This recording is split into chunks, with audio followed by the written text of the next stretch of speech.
guy. Okay. We're recording. You guys see the same recording on your screen? Yep. Mm-hmm. Okay. Hey, everybody. This is the Clean Breakthrough Podcast powered by Greenville Transitions. David McNeese is not here today, so you have Cole Cowan as your host. We have one very special guest and the other regular person. Lucas and his wife, Logan, are joining us today. Lucas, Logan, y'all say something so we can see your faces. Come on. Hey, everybody. All right. Very excited to have you two on here today. This is definitely going to be a fun conversation. Interesting. We're going to do the best we can. But we wanted to talk about relationships because you two are obviously in a relationship. And a little spoiler, you're both sober. You're both in recovery. So we want to talk about some of the dynamics there today. Does that sound okay? You guys good with that? Mm-hmm. All right. So I'm going to ask you guys questions. We want to learn more about like what this dynamic is like for you two. I'm also going to try to do a pretty good job of being specific of who I'm asking the question to, because that's another thing David, Lucas, and I struggle with. We just ask a question and then we just leave it awkwardly hanging there for a little bit. Okay. Mm-hmm. All right. Let's first start with this. Let's see if Logan can get this right. We're going to let you do the first one. Okay. Where did you and Lucas meet for the first time? Okay, so let's see. For the first time, we met with we were all in the same kind of group of friends. Like when you hang out in AA, like you all kind of mingle together, the young people at least. So there's a 4th of July party, and that was the first time I met Lucas. He was cracking jokes and thought he was cute. So Oh, you intrigued by him? yeah. Lucas, do you remember this? Do you confirm everything she just said? I do. Okay. All right. Now, Lucas, did you also notice her in that moment, or was it kind of different for you when you like kind of first noticed Logan? No, I did. I think we were both dating other people at that time. But that was, and I knew of her, but that was the first time that I met her and we had talked some. Okay. And so at that time, you guys were both sober, still are sober. How long had y'all been sober at that point? I was just kind of curious. Oh God. Lucas, you go first. I want to say 4 years sober. Okay. Yeah. So I was 6 years sober.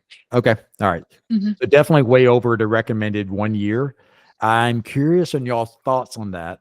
Like in the therapy offices, in the AA meeting rooms, they tend to say like you want to be sober for around at least a year, right, before you start dating. I'm really curious on like what y'all thoughts are about that. So I'd like to just answer that again. Go ahead, jump in there, dude. I'm gonna warn you, we're both lawbreakers on this one. So. Perhaps personally, but like, what do you think of that idea? Do you think there's like a lot of wisdom in that, or what do you think? You go first, Lucas. I think there's a lot of wisdom in it. I think on average, it's a good rule.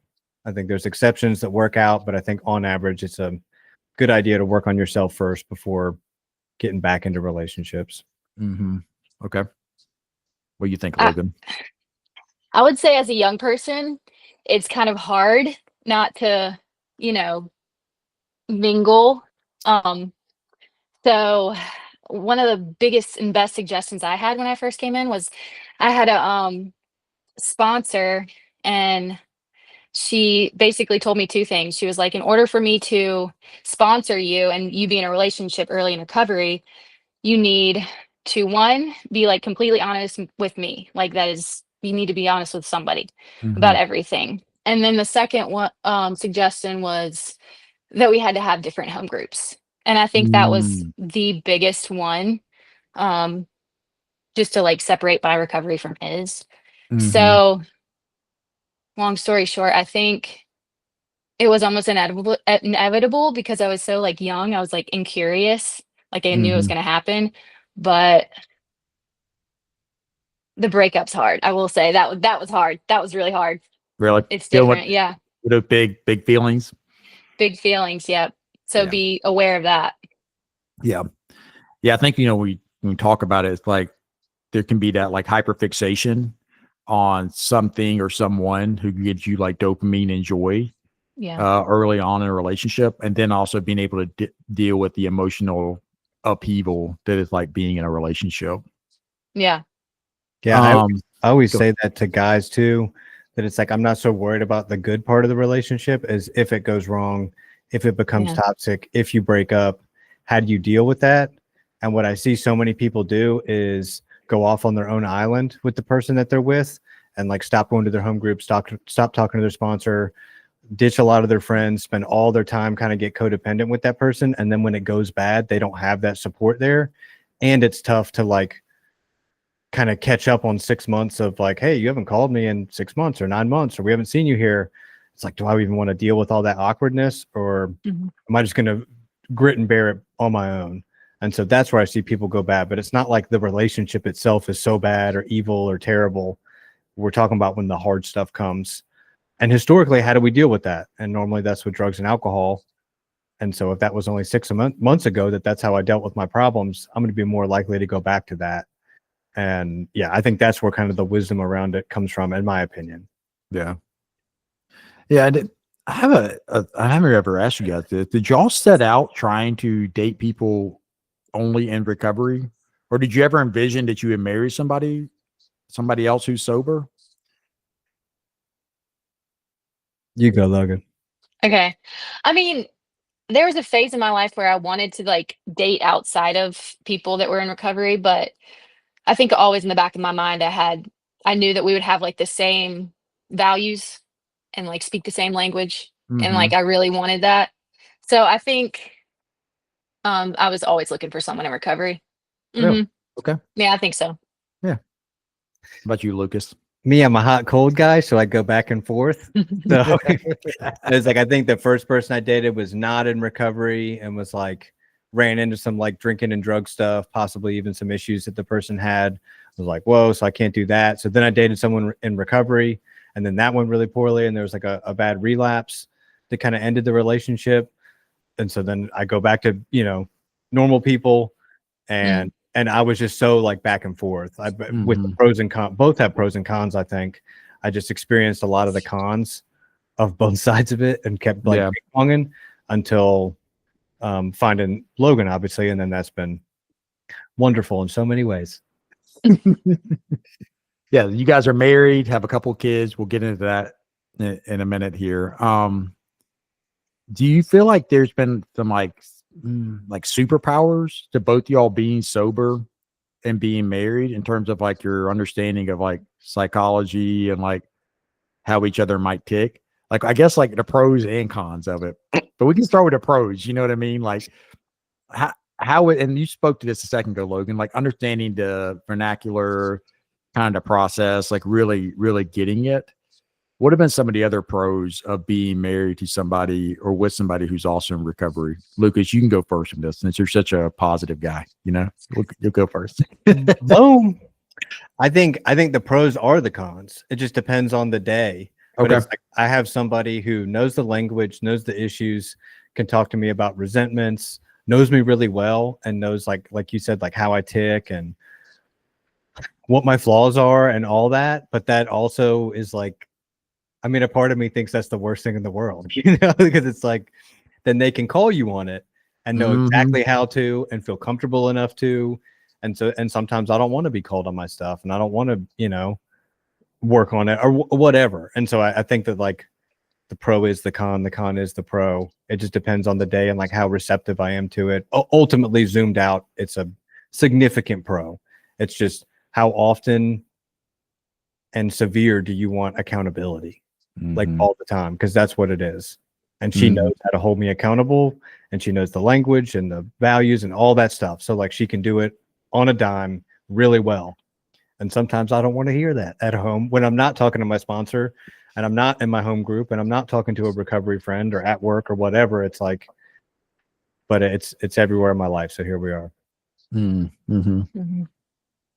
And I would say that there's been periods of my time where me and Lucas have been together that I haven't been as active in recovery as he was. Mhm. So it's been nice to have, even if I can't show up at meetings, Lucas just like in my ear about like putting me back in perspective about things, because I'm wired, you know, to have the isms. The You know? isms? I have the isms. Give them like they're all there. So She's got What all are the- perfectionism. okay, there you go. What you know what I'm have not you ever heard of that? autism cold, not Not autism. Cold. autism. Oh my god, maybe a little bit of that too though. I mean, just a Um, smidge, maybe. I don't know. When you say ism, that's where I went. I was like, hey, all right. The spectrum. No, you've never heard the isms? I mean, it makes sense now as you're describing it. Yeah. But I gotta be honest, I was definitely thinking like autism. I was like, all right, Logan, put it on out there. Tell us about it. That's tism, I think, is how they distinguish Ah, it. that's true. Isms. Yeah. That's Okay, true. yeah. Yeah. No. Yeah, how hard is that? Because Lucas loves getting in somebody's ear. How hard is that to stay out of each other's recovery? You know what I Oh, mean? God. Like, Like call your sponsor kind of thing. yeah, like trying to hold each other accountable, but also like realizing it's your own personal recovery. You had it before y'all ever even met. You will have it like it's yours. You know, Yeah. how do you stay out of each other's recovery? Like, got any like tips or I don't know, just like little like stories about how that can happen? Cole, you don't. You get up in there as much and often as you can, and you tell them how to live their life. So you don't stay out of it at all. No, I mean, I think there is something kind of where there like should be some separation there, where you're like, I don't want to be your sponsor, you know, like, and I feel like you should go talk to your sponsor about it, and I think that can go both ways. So I think that's kind of the balance to be found is, yeah, just who you're talking to about what. And obviously in marriage, that person's like really, really, really important in your life, maybe the most important, depending on the day and the time. So it's hard. It's hard to like not bring that stuff up ever. And like Logan said, there's been times where she was really into AA and I was kind of, or 12 step, and I was kind of taking a back seat to that.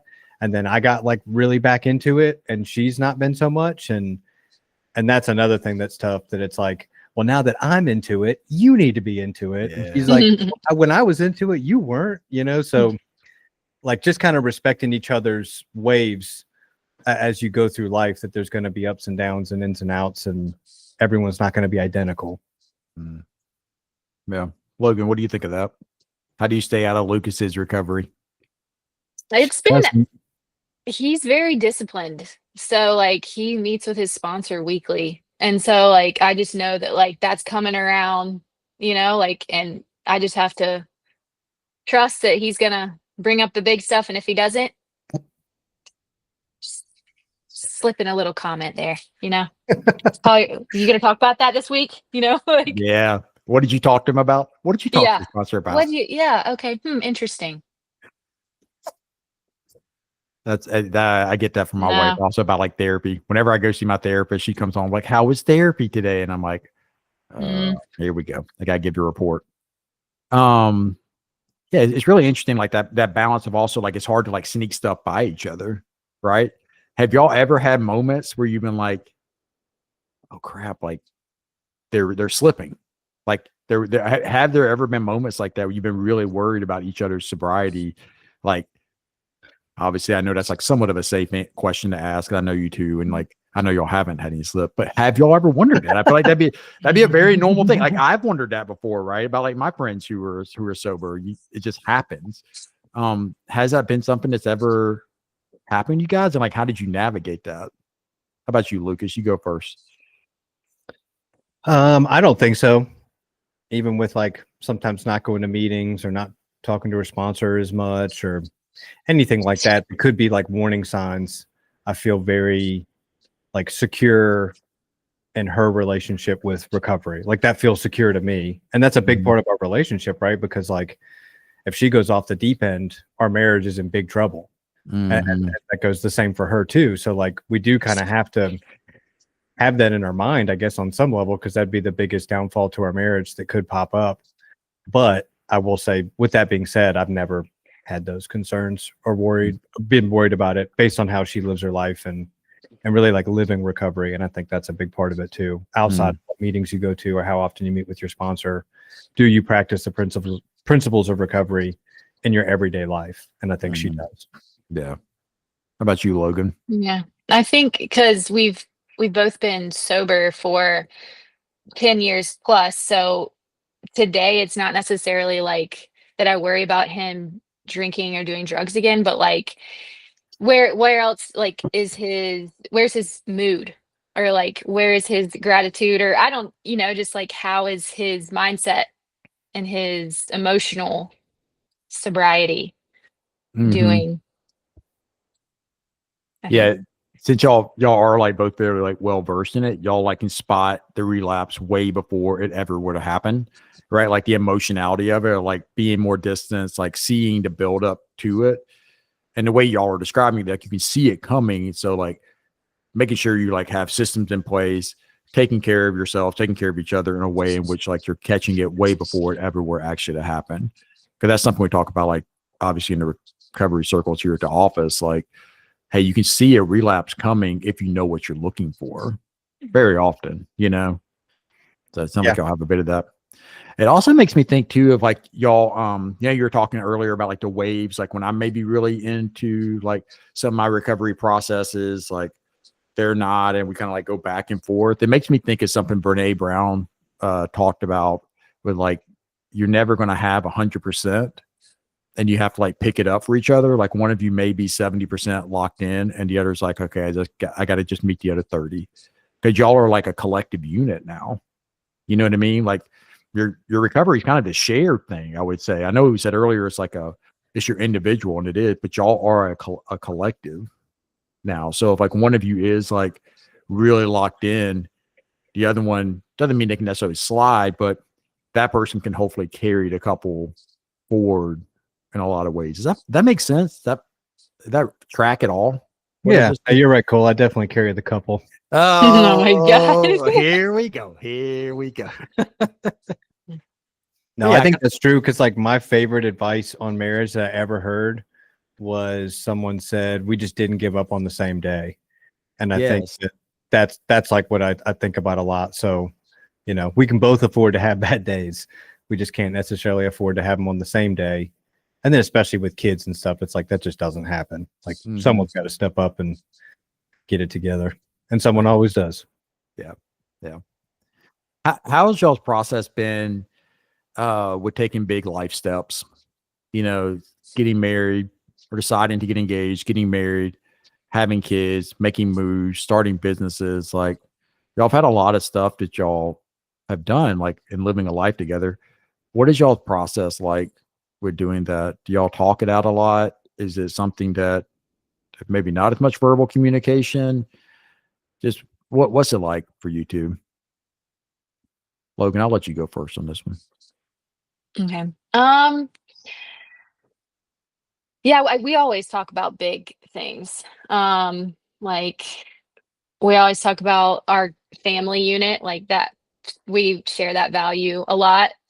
So we talk about our family all the time and what we want for it and how we want the future to look like. And um, so that's probably the most recent big life change that we talk about. Mm-hmm. I don't know. What do you think? Because I know we talk about it, but Yeah, we talk about it. we I just mean, have a lot of faith that we're gonna get through it together, I think. yeah, I think that I mean it's so similar to any other couple. I feel like in that way that maybe it's not so different just being in recovery or not, but it's like, you know, I feel like everything was very smooth until I proposed, and then you start planning the wedding, and then there's like a bunch of stuff to disagree about and fight Yeah. about. And we did. And then I thought like, oh, but at least once we get married, then we're done. But then we went to buy a house and like a bunch of stuff to fight about there that I didn't necessarily think about ahead of time. And then even that was like, all right, we're good. And then we had to like fill our first house, moving from like a smaller house for rent to a bigger house. How do we, and then we're like fighting over like the couch, and not like knockdown drag out fighting, but there's just like, as you meld your lives more and more, I feel like there's just more things to disagree on. And we also started marriage therapy, I think like a month or two before we got married. And Mhm. we've been married for 5 years. October 10th just passed. So we've done that for 5 years regularly. And I think that helps a lot with like talking things out. So yeah, I'd say, you know, kind of normal stuff, just talking things out. Yeah. But in marriage therapy, that's what I was going to say, is that our marriage therapist kind of made the point that like I get the most emotional with Logan about these disagreements and stuff because I love and care about her so much. And I think that was like a good connection to make. That it's just like, why am I always fighting with my wife? And it's like, because it's about stuff that like really, really matters. Mm. Because I love her so much and I care about what she thinks about me and what I think about her and what our future looks like. And I think that was like a good twist to kind of put it in perspective. That's just what you wanted to hear, right, Logan?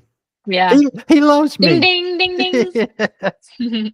Lucas is a yapper, though. Good Lord. That's why I was wondering, like, how much y'all talking things out. And that is something like, Lucas, you do that here at the office, like treatment teams, like you will yap, talk it out because you love this program. You love the guys that are in it.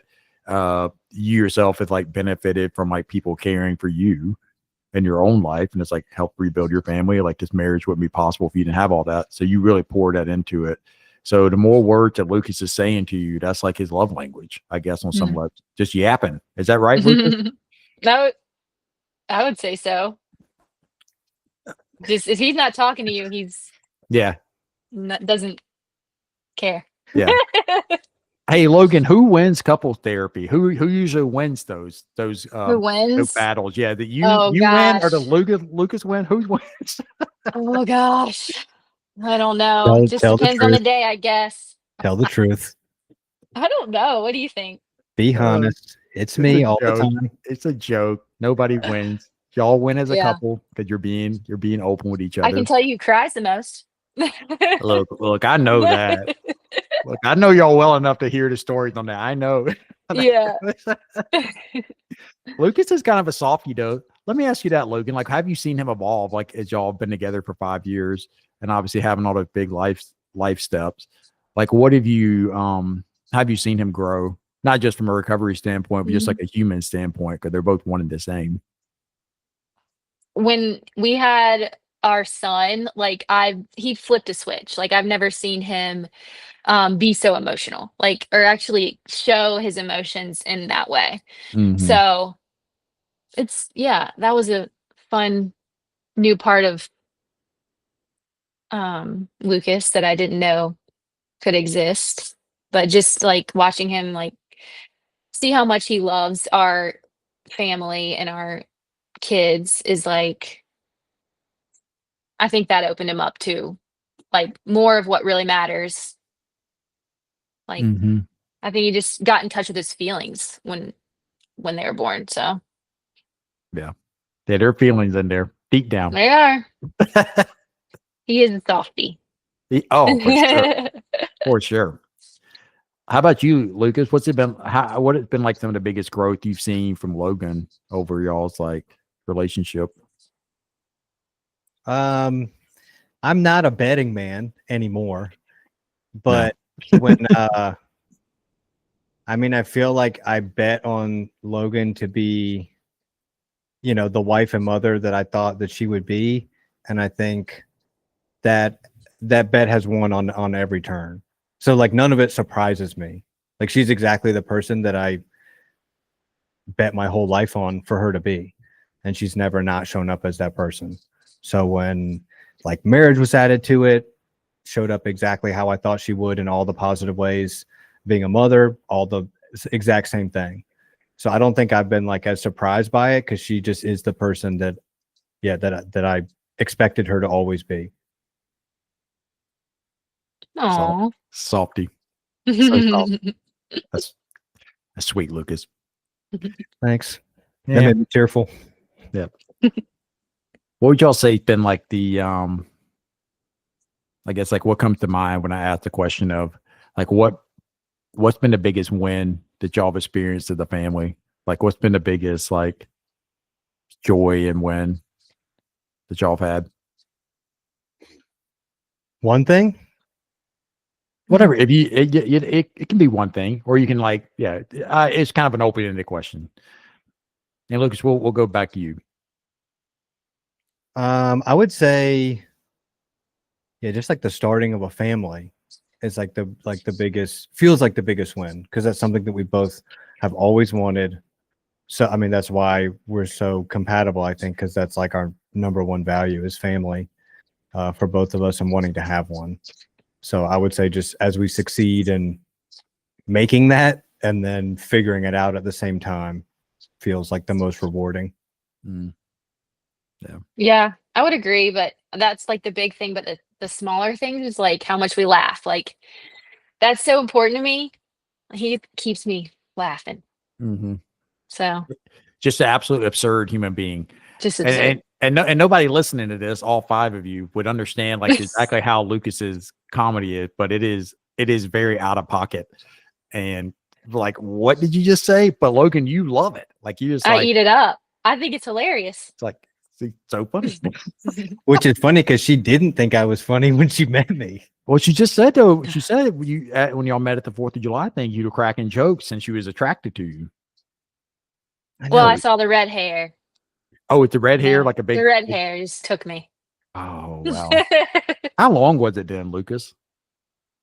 Not long, I don't think. I think it was like very standard men's haircut. Military cut. Yeah, I got you. What do you think of the flow right now, Logan? Are you down with it? I was the one that told him to grow it out. Oh, that was your idea. I like it. I like it. Okay. Mhm. Yeah, it's getting growing pretty on me. long. Yeah, get pretty long. Come on. What's it? Come on. What is it like? Obviously, you guys both have a lot of people in your life who are personally in recovery. What's it like watching other people go up and down? Because I think it's easy to listen to this conversation and be like, they have everything I'd ever want, right? Like they have like each other, a family, a love. They understand each other from like not only just like a human standpoint, but like a recovery standpoint, something they really both struggle with and have found a lot of success in. What is it like watching people that you love and care about around you go through the ups and downs of their own recovery? Like, what's that like? I mean, that's comes with the territory, right? Both of you have worked, not only have helped people, like just like on a personal standpoint who are trying to get sober, but have worked professionally in that realm too. How do you navigate that? You know, the ups and downs of that. Logan, we'll go to you first on this one. Let's see. I gotta think about it a little more. You go first. You go first. The size said a lot. If you know, That's you know. a lot. You know what I mean? Like if you've ever like been there with somebody going through the ups and downs, like that sigh you made, like it does, like it's tough. It's really tough. But yeah, we'll let Lucas see if he can come up with something that we'll come back to. Yeah. I mean, we've had family things between our two families. We've had friend things between our friend groups. A lot of our, I feel like a lot of your friend groups kind of meld when you get married. But there's been those kind of like standard people that are in your life, especially that are in recovery. And I think for me personally, for those people, almost all of my friends are in recovery. I'd say you're probably the only one, Cole, that's not. And we'll see. Hey, I'm coming. I'm coming for the cool kids club. I'm coming. We'll see. You did. It's been documented. I have a serious chocolate milk addiction, and it was really controlling my life. So it's in there, right? We'll see when we'll get you in. Yep. But as far as the recovery people, like, I mean, that's kind of the weird thing is I feel like when I've had people in my life that go out and don't come back in, whether they, not necessarily like pass away or death or anything, but just like your lives become so incompatible, like almost overnight, that friendship kind of dies. And I wish that wasn't always the case, but we have like this huge thing in common that then we can, and it's almost like nothing else matters if your favorite color is pink and mine's yellow or whatever. So when you lose that, it's like a lot of the friendship kind of dies with it. But I have had friends that have stumbled and then gotten back on. But like all of my friends today are in long-term recovery, that are in recovery are in long-term recovery and had a lot of success in recovery. So it's kind of tough because, if those struggles lead to relapse and that relapse becomes more severe and they don't want to come back into recovery, they're kind of not my friend. And it's a mutual thing. Like, I don't think they want to be my friend either. So they're trying to go to meetings with me or talk about what I talk about as much. Yeah, we talk. Yeah, go We ahead. talked about that yesterday, how or the other day, how like when you're in recovery and people know you're in recovery, like it just kind of follows you. Like so and Yeah. so wants to talk to you about so and so, and like that's great, and until like the struggle happens, and then you're like, how good recovery can be, and you want that for the other person. So when it doesn't work out, it's like hard not to it hits home because you know how good it is and like what someone can do to have the life you have. Like it's within arm reach if you want it. Yeah. Do y'all find yourselves having to like to pick each other up if like maybe there's a situation where it's a family member or a friend who's struggling and like one of you just like, I'm in a funk about this, or I can't even talk about it, or the other one's like, no, I'm locked in, let's get over there, kick in the door, like y'all find yourselves like seesawing a little bit like when it comes to that? What's that experience like? Yeah, I think that there's a seesaw. It's funny, the seesaw oftentimes, like the more reasonable person is the one whose family it isn't. So like if it's someone Yeah. in her family, she's obviously got more emotions around it. And I'm like, I would like to think more objective of like, nope, it's this, this is what needs to happen. We're going to put down these boundaries, whatever. But that's just easier said than done when it's your family. And I think recently we got a little bit of a dose of it being the other way. And I'm like, I hate them.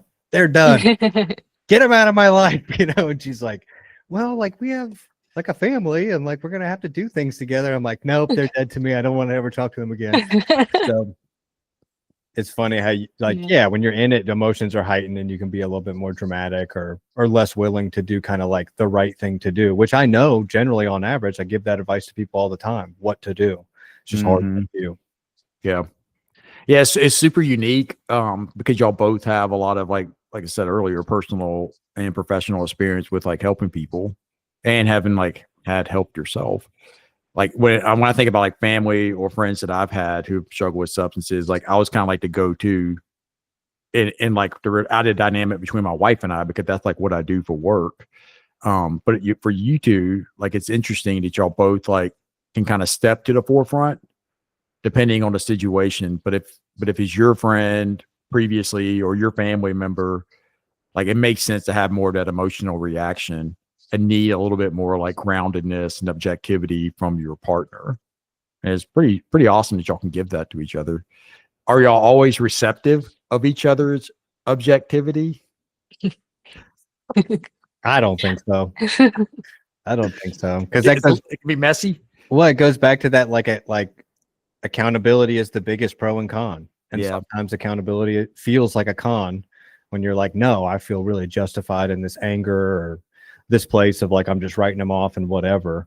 And when the other person, that I love and respect so much and their values and opinions, and I know I share them, it's like, oh, they're right, and I hate it because I don't want to do that right now. And that's similar to like when my sponsor gives me the same stuff, and because in a recent issue I had, my sponsor said the same thing Logan said. It's just like, still hate it, but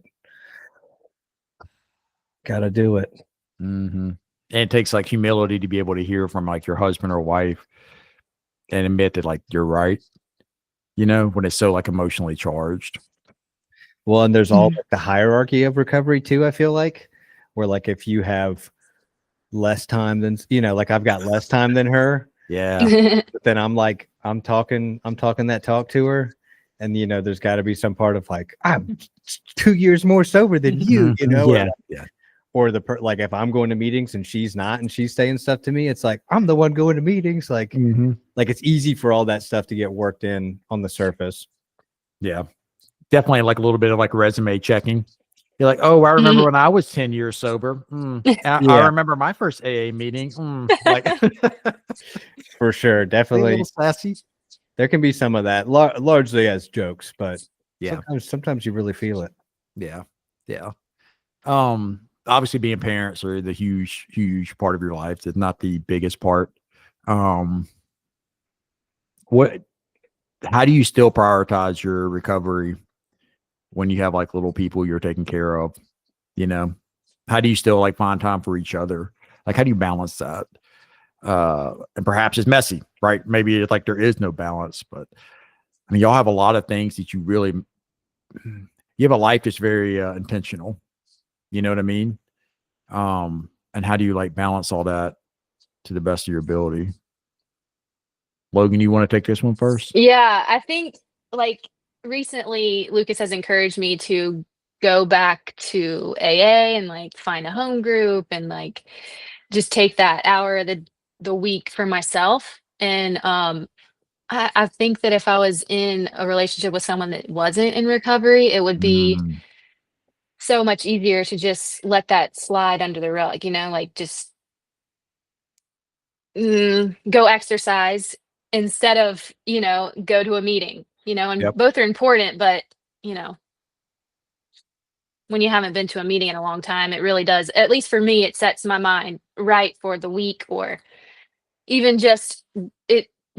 I remember that I can restart my day when I'm parenting my Mm, kids. mm-hmm. And that's big for Yeah. me. Yeah. There's something powerful about being around other people who get it. I'd Mhm. imagine, you know what I mean? And like bringing you back to the present. And yeah, I love exercise as much as the next person or going for a walk or sitting and reading, but figuring out there's like different needs within a human being. And it takes certain behaviors typically to address those needs.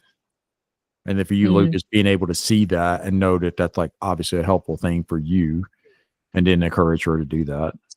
Yeah, I don't think he would ever say not to go to a meeting. Like he would always have the kids or figure out anything to let me do that. Yep. Yeah. How about for you, Lucas, finding balance with all the intentionality you guys have in your lives?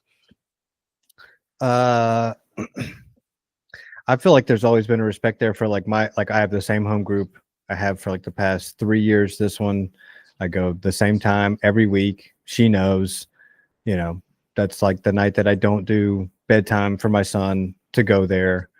So I mean, there's just a lot of respect there for like that time. When I need to do I meet with my sponsor every week and I go to my meeting every week. And those are like just kind of two constants. And she goes to her meeting every week and that's a different night. I think there's a lot of respect for each other with like trying to hold down whatever fort to make that happen for the other person. Mm-hmm. That in recovery, I think is like even above like exercise or just friend time or whatever. Like that feels like it's a non-negotiable. Yeah. Yeah. Hmm. Let me ask you guys another a doozy here. Come on. How are you going to explain to your littles about the addiction and the alcoholism that in the family that both parents have? How are we going to break that down for those little ones? And have y'all even talked about it? I guess like first and foremost, have y'all talked about how you want to go about it? Have y'all? We haven't really. I mean, they're little still. I get that. Yeah, I don't think we have like an official plan, but I think we have talked about it of just kind of like what parents we want to be and if we're going to be like super abolitionists of like you don't ever do this, or whatever. I think we just want to be like very real Honest. and just honest with our kids of like this is like my experience, this is your mom's experience. Both of us come from it in our family. Like genetics are real, they pass down. I didn't ever think that'd be me. Your mom didn't ever think that'd be her. Yet here we are, and like, Mhm. and there's this beautiful thing on the other side of it. But if you can avoid the really hard part, like it's probably worth it. So just so that they know. But I don't think from a perspective of like, so you can never drink, or if you drink once, we're gonna like be so angry about it, or Mhm. I don't know if we want to do that, like an overcorrection. I think we want to Mhm. just be like very open and honest and kind of as normal as possible about it. Mhm. Yeah. What do you think, Logan? Similar, just honest about like our stories and the risks and like I wanted to be like table talk, like I want recovery to be a part of our conversation at dinner and like all the great things that has come because of recovery and Mm. I want our kids to know that they're a product of recovery, like our recovery. So Mm-hmm. Yeah. Like very much like normalizing it and not seeing it yeah. as a thing of like, I don't know, just like shame centric or Yeah. whatever the case is. It's also interesting too, the way you are talking about it, is you're just applying the basic like fundamentals of your recovery to your parenting in that moment, right? like it's very important to be like transparent, honest, open, and your kids who you adore will get the same treatment. Am I understanding that right? Mhm. Easy peasy, nothing to it. Easy peasy lemon Mm. squeezy. That's right. And I mean, there's a level of like nitty gritty that they don't have to know. Also, you know, except at different ages, they can know more as they want to know more, if they even do. But I Mhm. think the core baseline is just like addiction runs in this family. Yeah. I think to Logan's point, there's one of those corny things. I'm gonna say it. Addiction ran in our family until it ran into us. Oh, what? Come on. I love that. I haven't actually heard that. I like it. Y'all didn't get No, t-shirts made. Yeah, that should be a teaser. But like addiction really did run like heavy in both of our families. And like we are like the beginning of a generation, trying to be the beginning of a generational change on that. And that may take, that may not take. But one thing that it's going to take is both of us continuing to do that, regardless of what our kids do, and to be an example of that, because we only have a family because of recovery. Yeah. That's awesome. Let's close with this one last question. All right. So Logan, I want you to think about a lesson that Lucas had taught you about relationships. All right. And then Lucas, you have to think about a lesson that Logan has taught you about relationships, like intimate relationships, romantic relationships. What has she taught you? One thing she taught you, and what's one thing that Lucas has taught you, Logan? Also, by the way, that you got to know these questions beforehand. You're all having to wing this. Y'all doing a great job. If you got your answer, raise your hand. Oh, hey, oh. We're ready. Oh, y'all are locked in. I love it. Let's see. Lucas raised his hand first. So we're gonna Go for it. we're gonna go with Logan first. Oh, okay, good. I might forget. Okay. He's overachieving. Logan, we're going with you first. Okay. I would say Lucas has shown me that in a relationship you can't do anything wrong if it's the right thing. So like, if there's